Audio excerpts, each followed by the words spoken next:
morning, whatever you want to call it. Thank you for subscribing to another edition of Real Unscripted. It's your boy, Mr. CD, coming back at you again with another hot topic. I am in East Limestone, guys.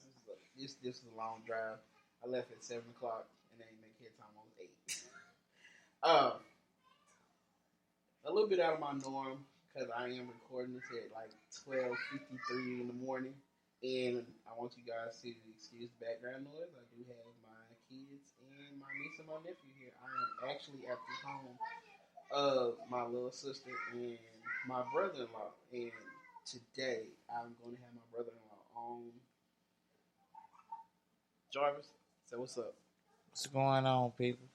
So, I didn't get a chance to get Jarvis on the show when I did Fatherhood, guys, and it was one of those things where it was a time thing because he work, I work, so it's kind of we catch up with each other when we can. So now that we actually got time to actually sit down and talk with each other, I wanted to get his perspective on fatherhood and being that him and my sister have been married for 8 years now. Yeah. Okay, 8 years now. I wanted to get his perspective on, the challenges and the ups and downs of the married life. Because you guys have heard from me countless times on how how the things that went wrong in my marriage and the things I felt where I needed to actually work on. But I actually want to get just more than just my opinion on that.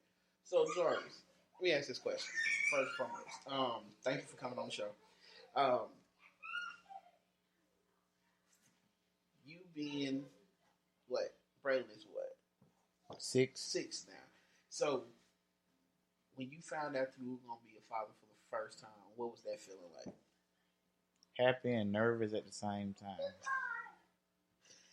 Man, and trust me, I know because I remember when I first found out that Raven was pregnant with Zari, it was kind of like, dang, I was happy, but it was like, damn, I'm finna have to step up and take care of another person other than me. So was it a shock, or how did that? What was those feelings? That nerves, or what was it? Mostly my feeling was when my wife first told me that we were gonna have a baby. First thing I thought in my mind was like, I'm already excited. The other thing besides exciting is I got to get a better job because I know it's gonna be challenging trying to raise a kid on minimum wage or low minimum wage. Right. So. Trust me, I understand, man. Because I think when I found out she was pregnant, I was still in school, so it was kind of like I had those. My dad was in the military, so I was kind of getting those school checks that I was rolling in, but it's still like I ain't got that long before I graduate, so I got to figure out something. Yeah. To make sure that she's taken care of, and then the fact of when we found out she was pregnant, and then we found out that she started having complications and she was high risk. It was like something else was like, okay, so she ain't gonna be able to work, so you gonna have to make sure all these bills and stuff are paid, man. Yeah.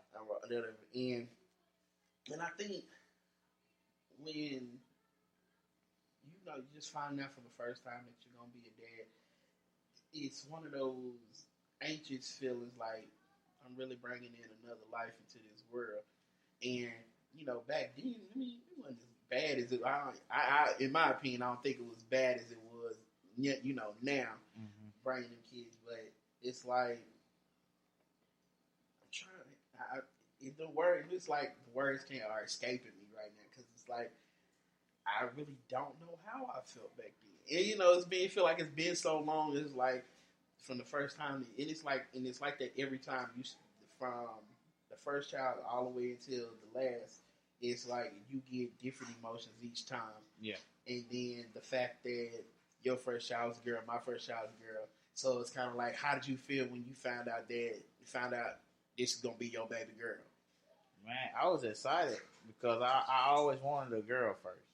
Okay. Like, I always wanted me a baby girl.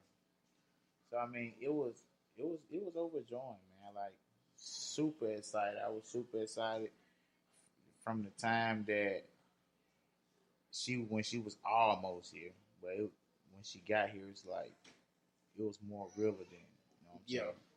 It's one of them things where, like, it's until you actually physically get to touch her and hold her. It's one of the things like it's the watching the childbirth and her going through that.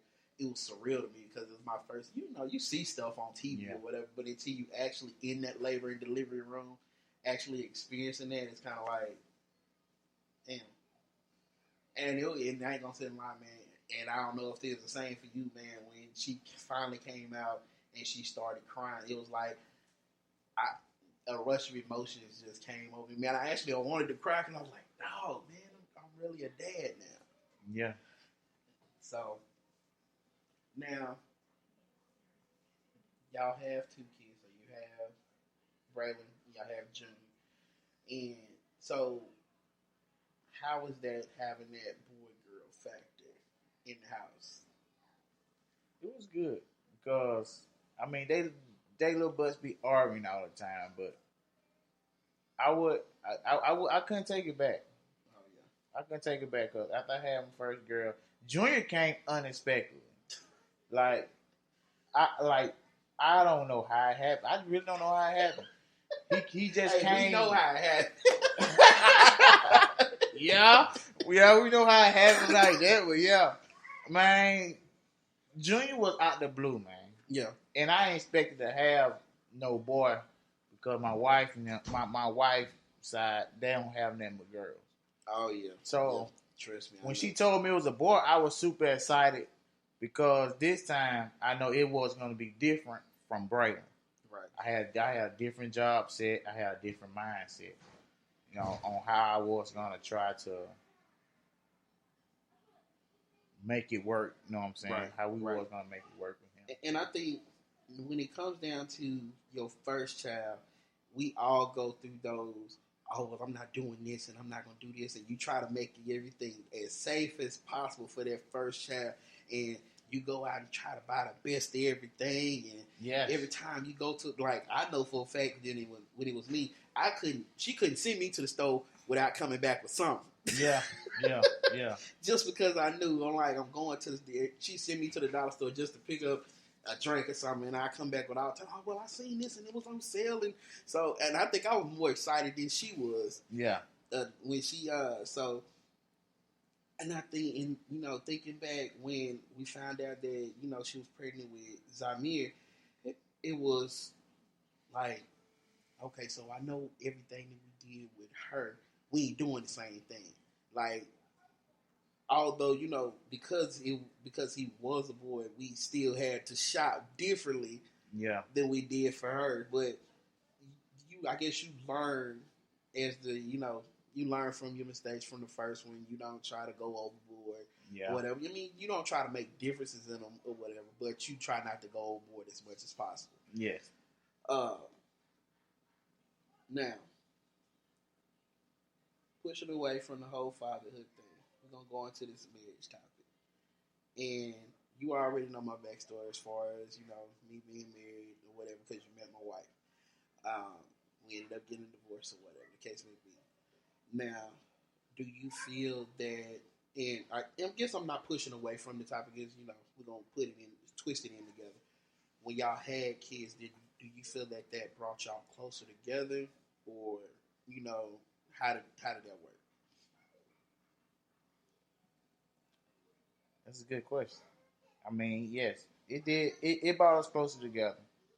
But at times, I mean, we still had our up and down. We still had our arguments.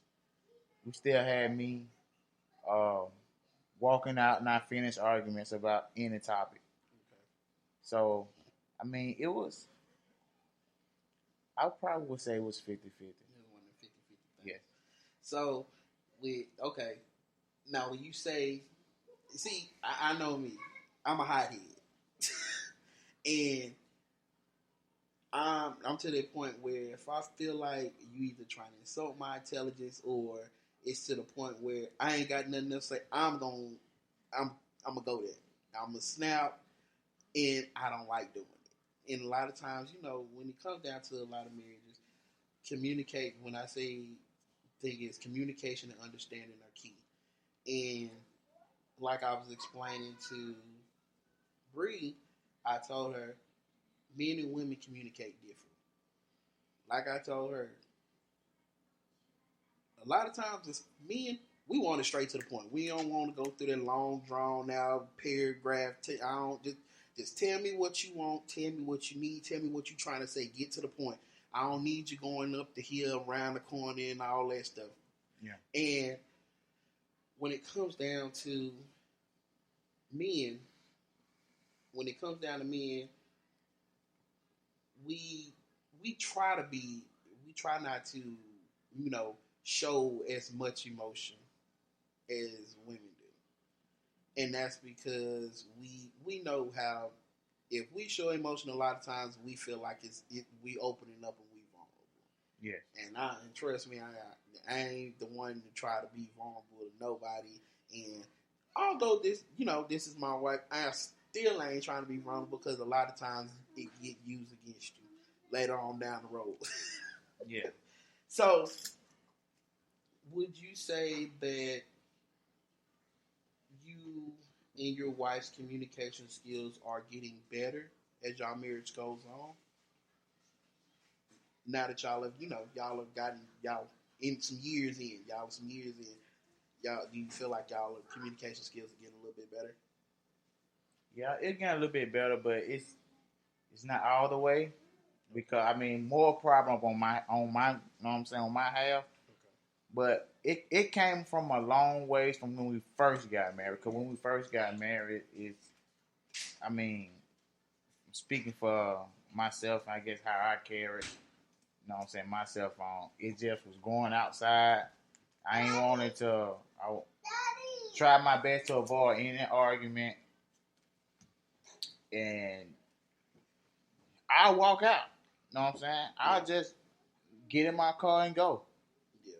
But now, it's still, it can be still the same way depending on what topic it is. Right. You know what I'm saying? Because I feel like, which is bad. I'm not, you know what I'm saying? I feel like if I don't want to talk about something, then either you tell me what you're going to go ahead and tell me and let that be it.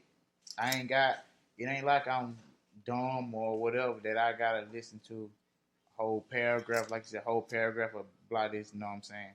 A whole bunch of that. Tell me what you want. Either I'm going to agree with you or I'm not. Right. To me, it's simple. And if you don't want to do that, then I got car keys. I'm going to go. Right. And see, and the thing is, when I went through, I went through anger management twice. So it was kind of one of them things where they told us, if you feel that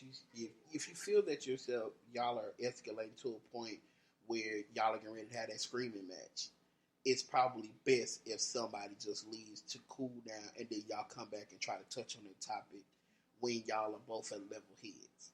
And so I can't fault you for leaving. Because I do it.